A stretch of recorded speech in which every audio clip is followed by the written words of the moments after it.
দাৰ্জিলিং ৰ'ব আজি দাৰ্জিলিং টি টপত অৱলক চাহ প্ৰায় সকলোৰে প্ৰিয় নহয় জানো মোৰো প্ৰিয় যদিও আজিকালি অলপ কমাই খাওঁ প্ৰায় নাখাওঁৱে কিয় নাখাওঁ পাছে পৰে কেতিয়াবা জনাম দিয়ক এয়া মই দাৰ্জিলিঙৰ পৰা অনা চাহ টপতাই আছো অসমৰ চাহ পৃথিৱী বিখ্যাত এই কথা মই নকলেও হ'ব আজি দাৰ্জিলিঙৰ চাহৰ বিষয়ে কম শুনক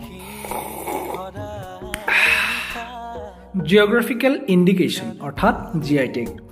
ভাৰতৰ প্ৰথমটো GI টেগ লাভ কৰা সামগ্ৰীবিধেই হৈছে দাৰ্জিলিং চাহ 2004 চনতে GI টেগ লাভ কৰে দাৰ্জিলিং চাহে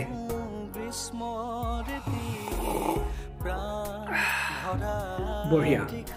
জুলাই মাহত দাৰ্জিলিঙলৈ ফুৰিবলৈ গৈছিলোঁ আৰু তাৰ পৰাই উঠাই আনিছিলোঁ চাহ মাজে মাজে খাই থাকোঁ শেষ কৰিব পৰা নাই